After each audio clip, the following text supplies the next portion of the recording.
இன்றைக்கி நான் ரெடி பண்ண போகிறது பருப்பு வடை. அந்த பருப்பு வடை எப்படி ரெடி பண்ணுறதுன்னு பார்க்கலாம். நான் இப்போ வந்து கடலைப்பருப்பை வந்து ஒரு 1½ கிளாஸ் எடுத்திருக்கேன்.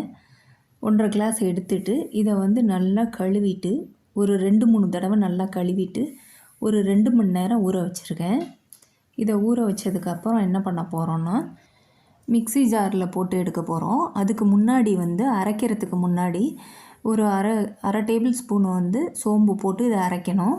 இது வந்து ரொம்ப கொரப்பாகவும் இருக்கக்கூடாது, ரொம்ப மையாகவும் அரைச்சிடாதீங்க, நடுத்தரமாக அரைச்சிக்கோங்க.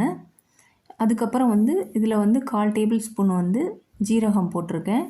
ஒரு 4 பெரிய வெங்காயம், ஒரு பச்சை மிளகாய் நறுக்கி போட்டிருக்கேன். இப்போ இதுக்கு தேவையான அளவு வந்து உப்பு போட்டிருக்கேன். உப்பு போட்டுட்டு கொஞ்சமாக புதினா சேர்த்துருக்கேன். அதுக்கப்புறம் கொத்தமல்லி, அதுக்கப்புறம் இதுக்கு தேவையான அளவு கருவேப்பிலை சேர்த்துருக்கேன். இதை சேர்த்துட்டு இது எல்லாத்தையும் நல்லா மிக்ஸ் பண்ணிடலாம்.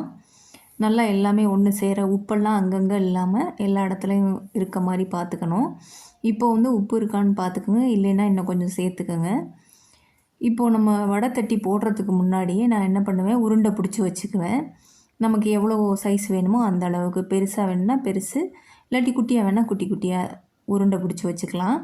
நான் இப்போ வந்து எல்லாத்துலேயுமே உருண்டை பிடிச்சி வச்சுருக்கேன். இப்போ நம்ம வந்து வடை தட்டி போட போகிறோம். அதுக்காக நான் ஆயில் வந்து ரெடி பண்ணி வச்சுட்டேன், எண்ணெய் சட்டி வச்சுட்டேன்.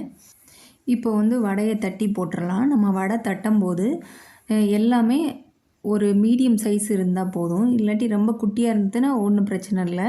ரொம்ப பெருசாக போட்டிங்கன்னா அங்கே வந்து உள்ளே வேகாத மாதிரியே இருக்கும், வெளியில் வந்து நல்லா கிறிஸ்பியாக இருக்கும்.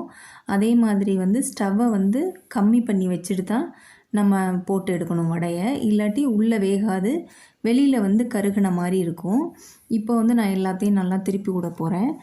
இப்போ வந்து அடி பிடிக்கலை எனக்கு. அடி லைட்டாக பிடிச்சிருந்தா கூட ஒன்றும் பிரச்சனை இல்லை, லைட்டாக அந்த கரண்டியை வச்சு எடுத்து விடுங்க. எடுத்து விட்டிங்கன்னா அது அழகாக வந்துடும். இப்போ இதோட பதம் வந்து நான் இப்போது காட்டுறேன் பாருங்களேன். இந்த பதம் தான் வடை ரெடி ஆயிடுச்சுன்னு அர்த்தம். இதுக்கு மேலே விட்டோன்னா ரொம்ப கருகி போயிடும். இப்போ வந்து இந்த வடை வந்து நல்லா மொறுமொறுன்னு இருக்கும். நம்ம காலம்பர வீடியோ போட்டிருந்தோம் இல்லையா, மசாலா டீ தூள் இருக்கு இல்லையா, அந்த டீ தூளில் நீங்கள் ஒரு டீ போட்டுட்டு இந்த மசால் வடையும் சாப்பிட்டிங்கன்னா சூப்பராக இருக்கும். இந்த பருப்பு வடையும் அந்த மசால் டீயும் சூப்பராக இருக்கும். இந்த மெத்தட் உங்களுக்கு பிடிச்சிருந்ததுன்னா நீங்களும் ட்ரை பண்ணி பாருங்கள். லைக் பண்ணுங்கள், ஷேர் பண்ணுங்கள், சப்ஸ்கிரைப் பண்ணுங்கள் அண்டு கமெண்ட் பண்ணுங்கள்.